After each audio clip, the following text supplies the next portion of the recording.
Votre attention est votre ressource la plus précieuse. Et pourtant, c'est souvent la plus mal employée. Sollicitations permanentes, charge mentale, impression de courir après le temps, tout cela contribue à diluer votre attention.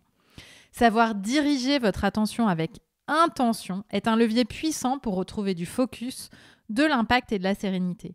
Et c'est exactement ce dont il s'agit dans cet épisode. Je vous montre comment repérer les fuites d'attention invisibles qui sabotent votre efficacité. Je vous partage les mécanismes cognitifs à l'œuvre et surtout 4 clés puissantes pour reprendre les rênes de votre concentration et redevenir pleinement actrice de vos priorités. Bienvenue sur Sensé, le podcast qui aide les femmes à affirmer leur leadership en cultivant la confiance et en préservant leur temps.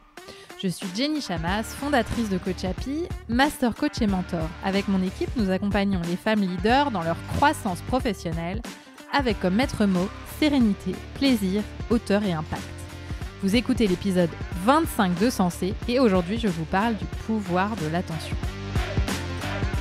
Bonjour mes chers leaders, je me réjouis de vous retrouver sur le podcast pour un tout nouvel épisode. Ça me met vraiment en joie d'être revenue ici, l'envie d'écrire, l'inspiration sont revenues en moi. Ralentir, ça a du bon. C'est vraiment nourrir son espace, s'alléger d'obligations pour retrouver de l'élan. Eh bien, je dois dire que l'élan est revenu. L'élan de transformer en épisode de podcast ce que j'observe, les expériences que je fais, ce que j'apprends pour vous le transmettre. Et j'ai décidé de le faire en acceptant que ce soit simple, comme ça a en fait toujours été simple. Des transmissions empiriques, parfois soutenues par des recherches scientifiques de certaines personnes, et parfois pas. J'ai accepté l'idée que je ne suis pas un livre ouvert, je lis énormément, j'adore ça, j'apprends beaucoup, mais la façon que j'ai de transmettre passe par une compréhension du vécu plutôt émotionnelle. Je n'aime pas passer des heures à retranscrire ce qu'on m'a enseigné de façon très factuelle et scientifique. Ce langage n'est pas le mien et d'autres le font mieux que moi. Je préfère m'appuyer sur ce que je ressens au plus profond de moi, dans mes entrailles, et ce qui me vient aussi de l'intuition. Alors si c'est une transmission qui vous va, de laquelle vous tirez des enseignements qui vous font réfléchir et peut-être même transforment certains de vos comportements pour soutenir vos envies et vos besoins, alors c'est merveilleux. Et pour démarrer cette nouvelle série d'épisodes, j'avais envie de vous parler d'attention. L'attention que chaque jour, nous devons donner à tel ou tel moment, tel ou tel objet, tel ou tel sujet, telle ou telle personne. J'écris cette introduction alors que nous sommes le 1er mai, il est 9h07. Voici à quoi j'ai donné mon attention depuis le petit matin. Vous l'aurez compris, je suis une lève-tôt. J'adore me lever aux aurores. Donc j'ai commencé par donner mon attention à mon chat qui vient me réveiller tous les matins dès que je commence à bouger pour avoir des caresses. Puis à mon mari, auprès de qui je dors. Nous nous sommes ensuite levés dans notre maison de vacances avec l'intention d'aller chercher le petit-déj à la boulangerie. J'ai allumé mon téléphone et j'ai donné quelques minutes de mon attention à un message WhatsApp d'un couple d'amis qui nous avait envoyé des photos. Puis je suis allée à la boulangerie avec mon mari. Nous avons papoté sur la route. De retour, après avoir préparé le petit déjeuner, j'ai donné une demi-heure de mon temps au livre que je suis en train de lire, Comme par magie, d'Elisabeth Gilbert. Donc à l'époque où j'enregistre ce podcast, j'ai fini de lire le livre que je vous recommande. C'est un livre sur la créativité et c'est très bien abordé. Puis, après la lecture de ce livre, j'ai à nouveau donné de l'attention à mon téléphone pour regarder mes emails et Instagram. Instagram que je n'ai que sur Safari, donc je n'ai volontairement pas l'application. Donc vous imaginez, l'usage est très modéré car il est complètement limité. Donc si je résume, en 2 heures de temps, j'ai donné de l'attention à mon mari, à mon chat, à un livre, à mon petit-déj et à mon téléphone portable. Dans ces 2 heures, je me suis connectée à une personne que j'aime et à un livre qui m'a inspirée. Nous sommes le 1er mai, je suis plutôt détendue. Je ne travaille pas aujourd'hui. Là, je vous écris par pure envie, simplement parce que l'inspiration est venue, mais je ne suis pas tenue par le temps, je ne suis pas en retard sur mon boulot, j'aurais pu écrire à un autre moment. Et je suis très contente de ce à quoi j'ai donné de l'attention ce matin-là. Mais ce n'est pas tous les jours comme ça. Il y a les matins où je pousse mon chat de ma couette, où je me lève illico presto sans prendre le temps de dire bonjour à mon mari, où je me dépêche, je fais les choses automatiquement, les unes après les autres, sans savourer. Si je suis stressée, je vais peut-être même donner de l'attention à mon téléphone, bien plus que ce que je voudrais. Ou alors je vais peut-être me disperser à vouloir faire plein de trucs en même temps, sans rien faire de satisfaisant. Et au bout du compte, je me sentirai plutôt vide, creuse, avec un sentiment de manque. Alors je vous propose d'explorer l'attention dans cet épisode. À qui et à quoi donnez-vous votre attention ? Autrement dit, à quoi passez-vous votre temps ? Sur quoi vous concentrez-vous ? Quelles sont vos activités ? Avec qui, avec quoi vous connectez-vous ? Notre attention est constamment sollicitée. Les options sont multiples. Les écrans dans nos vies sont pensés pour nous encourager à y consacrer un maximum de temps et d'attention. On a un choix démultiplié pour tout ce qui a trait à la consommation, choix de marque, choix de qualité, choix de couleur, choix de prix, etc., etc. Et ce foisonnement nous encourage à passer du coq à l'âne, à zapper, et nous rend aussi moins attentifs. Aujourd'hui, l'étude des réseaux sociaux nous montre qu'on y vient de plus en plus souvent et qu'on y passe de moins en moins de temps. C'est pourquoi les contenus qui fonctionnent sont les plus courts. Une vidéo doit maintenant durer uniquement quelques secondes pour être vue dans son intégralité. Les vidéos longues, alias les vidéos de 2 minutes, qui proposent donc des contenus plus complexes, enfin la complexité qu'on peut aborder en 2 minutes, n'est-ce pas, ne sont plus regardées, ou en tout cas beaucoup moins. D'une part, il semble que notre attention est de plus en plus fractionnée, un petit peu par ici, un petit peu par là, un petit peu nulle part. J'imagine que ça vous arrive aussi souvent qu'à moi de prendre votre téléphone mobile parce que vous cherchez quelque chose en particulier et d'être happé par un message ou une application et de finalement complètement oublier ce pourquoi vous étiez initialement venu. La qualité de notre attention semble décroître. D'autre part, notre attention paraît moins intentionnelle. On court après le temps, on fait. On donne de l'attention à ce qui se trouve sur la to-do list, mais l'a-t-on choisi avec intention ? Par exemple, aujourd'hui, avez-vous vraiment choisi avec intention de passer 2 heures à faire des allers-retours sur vos mails ? Ou alors, est-ce que c'est simplement la conséquence d'usages banalisés ? L'attention est une de nos ressources les plus précieuses. 1, elle est limitée. Nous avons une capacité d'attention qui varie selon notre âge, selon le moment de la journée, selon ce qu'on a mangé, selon la qualité de notre sommeil. 2, tout ce qu'elle touche fleurit. Ce à quoi nous donnons notre attention est ensuite ce qui occupe nos pensées, génère nos émotions et impacte nos comportements. Plus on donne de l'attention à quelque chose ou quelqu'un, et plus notre relation à cette chose ou cette personne s'approfondit. Elle nourrit, s'enrichit. Mais ça peut s'enrichir positivement ou négativement aussi. De la même façon, si vous donnez de l'attention à des choses qui, donc, ne vous satisfont pas, vous allez créer des émotions et des comportements qui ne sont pas non plus satisfaisants. En fait, donnez davantage d'attention à vos enfants ou votre couple et vous verrez que les relations se renforcent. Donnez davantage d'attention à votre jardin, vous verrez qu'il s'en portera mieux. Je le sais de source sûre, quand je vois les plantes pousser dans les miens après 2 années à les ignorer superbement. Donnez davantage d'attention à des lectures et vous gagnerez en connaissance. Donnez davantage d'attention à votre équipe et vous en connaîtrez mieux les forces, les faiblesses et vous serez sans doute davantage satisfaite des résultats. Donnez davantage d'attention aux réseaux sociaux et vous vous sentirez encore plus nul, en manque et addict. Et vous regarderez de plus en plus les réseaux sociaux. Bon, je dis ça en souriant et en rigolant parce que, évidemment, c'est avec beaucoup d'autodérision, mais je pense qu'on est plus ou moins toutes concernées par ces sujets et je pense que c'est très important de les aborder. L'objet de notre attention a un impact en retour sur nous. Par exemple, plus vous passez de temps à regarder l'actualité et plus vous risquez de vous sentir anxieuse à force d'entendre des mauvaises nouvelles. Plus vous donnez de l'attention à une activité que vous aimez et plus vous augmentez votre sentiment de satisfaction et votre expertise sur cette activité. C'est personnellement, par exemple, ce que je trouve comme bénéfice à la lecture ou aller au cinéma aussi. Votre attention est un pouvoir, un super pouvoir. Celui de vous apprendre des choses, celui de faciliter l'accès à certaines émotions, celui de vous connecter à des êtres humains, celui de vous connecter à votre capacité créatrice. Mais ce super pouvoir est souvent mal employé et sous-estimé au profit du mode pilote automatique. Alors avant de poursuivre, je vous invite à faire un état des lieux et à vous poser les questions suivantes. À quoi donnez-vous votre attention en ce moment ? Est-ce aligné avec ce que vous souhaitez ? Et là où ce n'est pas aligné, qu'aimeriez-vous changer ? Sachez que donner son attention à ce qui compte pour soi ne va pas de soi. Nous faisons face à plusieurs défis. Le défi numéro 1, c'est la gratification immédiate. Notre attention peut être happée par tout un tas de choses, un peu malgré nous, car notre cerveau préfère toujours la gratification immédiate à l'effort.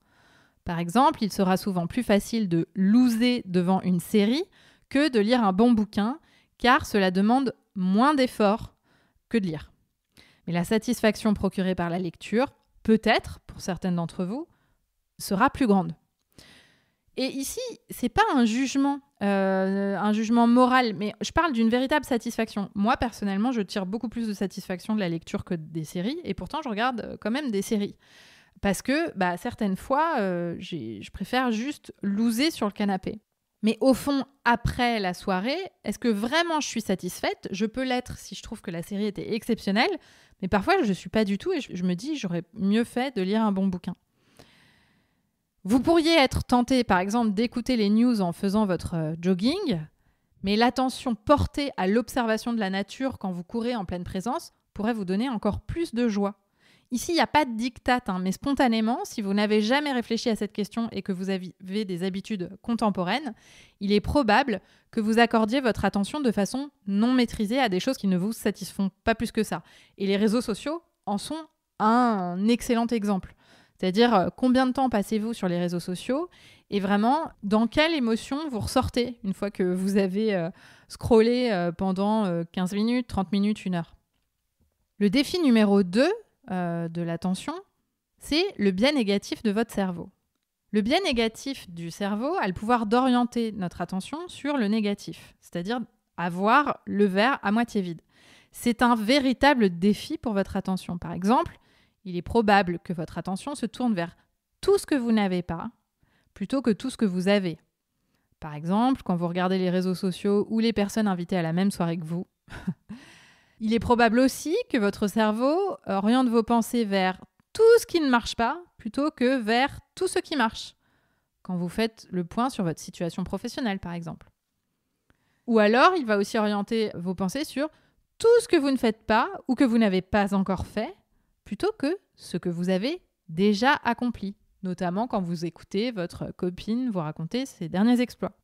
Tout cela contribue à cultiver des pensées de manque, de faible estime de vous, de doute, plutôt que de voir le verre à moitié plein. Donc, il y a vraiment 2 défis majeurs face à cette attention. Alors, pour pallier à ces défis, moi, j'ai personnellement pris des décisions au cours de ces dernières années afin de donner plus intentionnellement de l'attention à ce qui compte pour moi. Alors, petit message avant de vous faire la liste de ce que j'ai mis en place. Évidemment, ça, c'est une liste qui me paraît idéale, que je n'arrive pas à suivre tout le temps. Mais je dirais que la plupart du temps, c'est à peu près ce que je fais. Et c'est déjà bien. C'est-à-dire que je m'en félicite déjà et ça me convient bien comme ça. Mais ne croyez pas que ça, c'est l'image de la perfection, parce que je ne peux pas dire vraiment que mon attention, elle soit à 100% là où j'aimerais qu'elle soit. Donc, par exemple, quand je vivais à Paris, je mettais un point d'honneur à transporter un roman dans mon sac à main pour le lire dans le métro et éviter ainsi de scroller pendant 30 minutes sur les réseaux sociaux. Donc, je faisais partie des rares personnes qui avaient un bouquin à la main. Je ne regarde pas les news, j'écoute assez peu la radio. Je choisis de lire de temps en temps le Courrier international ou des articles de fond que mon mari me partage.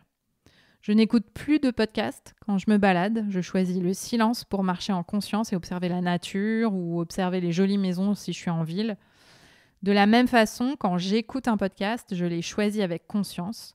Pas par habitude, mais parce que vraiment, ce sujet en particulier me parle et la personne qui en parle m'intéresse vraiment. Et j'y consacre alors toute mon attention. Mais comme j'ai une attention limitée, comme tout le monde, et que j'adore lire et que ça me procure beaucoup de plaisir, c'est l'activité d'apprentissage à laquelle je consacre le plus d'attention. Donc tant pis si je ne peux pas écouter tous les podcasts qui pourraient m'intéresser. En fait, j'ai fait le deuil de cette peur de manquer. Et je crois vraiment que, en général, le manque d'attention est aussi fortement alimenté, d'ailleurs j'aurais pu l'ajouter dans les 3 défis, c'est fortement alimenté par la peur de manquer. Je consomme peu de séries, uniquement celles que je trouve très qualitatives pour avoir plus de temps de lecture et un meilleur sommeil.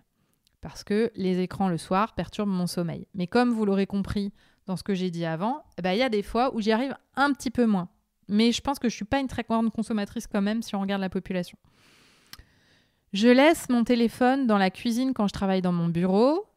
Et quand j'oublie de le faire, je me surprends à scroller à des moments impromptus. Quand je le laisse dans la cuisine, j'observe que je ne rate absolument rien.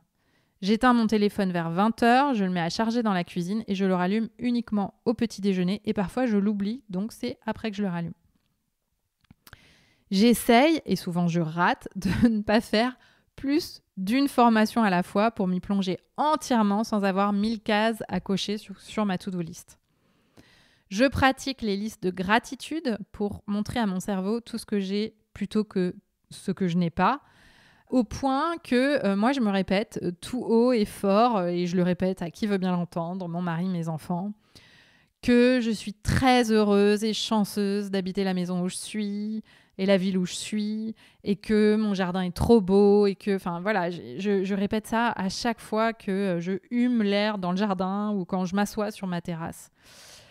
Et ça renforce ce message positif. C'est-à-dire que je mets volontairement l'attention là où quelque chose me procure beaucoup de plaisir.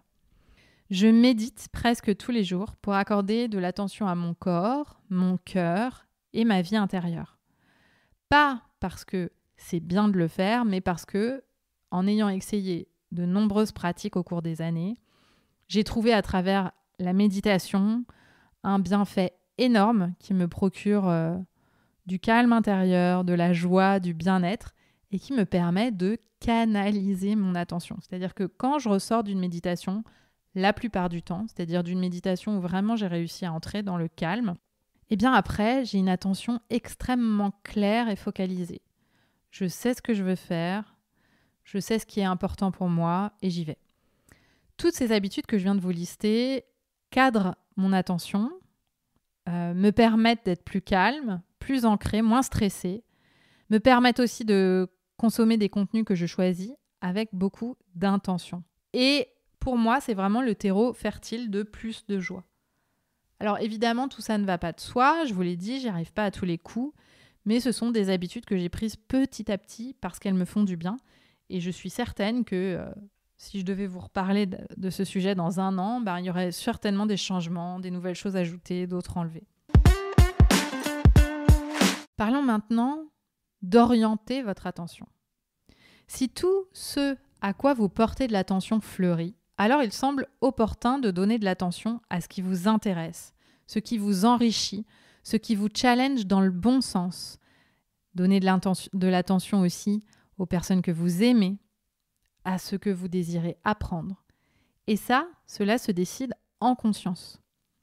En fait, donner de l'attention à ce qui compte dans un monde qui nous vole notre attention est un véritable défi. Mais accorder de l'attention à ce qui vous anime est extrêmement gratifiant. C'est aussi un moyen de vivre une vie intentionnelle qui ne ressemble à aucune autre qu'à la vôtre. C'est le terreau fertile d'une vie pleinement connectée aux gens que vous aimez, aux sujets que vous aimez. Alors, pour commencer, je vous invite à vous poser les questions suivantes. Que voudriez-vous voir fleurir dans votre vie ? À qui ou quoi devez-vous accorder plus d'attention pour que vos projets fleurissent ? À quoi allez-vous par conséquent accorder moins d'attention ? Puisque, on le sait, l'attention est limitée. Pour vous poser ces questions, prenez un moment, ralentissez.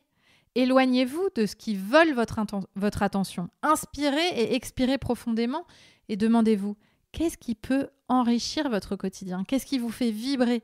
C'est l'occasion de focaliser votre attention sur ce qui compte pour vous pour construire la suite.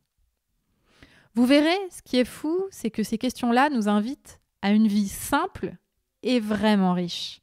Vous aurez sans doute envie de nature, de rencontres, de création. Et tout cela est sans doute déjà disponible dans votre vie.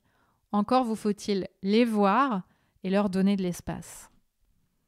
Alors je vous souhaite de belles expériences, pleines d'attention et de voir fleurir vos projets. Merci pour votre écoute. N'oubliez pas d'en parler autour de vous et de laisser 5 étoiles sur votre plateforme d'écoute si l'épisode vous a plu. Rendez-vous sur notre site jennychamas.com pour en savoir plus sur nos accompagnements et activités ou sur Instagram et LinkedIn pour discuter. Et rendez-vous la semaine prochaine pour un épisode dans lequel il sera question de gérer l'agacement sans couper la parole à travers un cas très concret de coaching de cliente.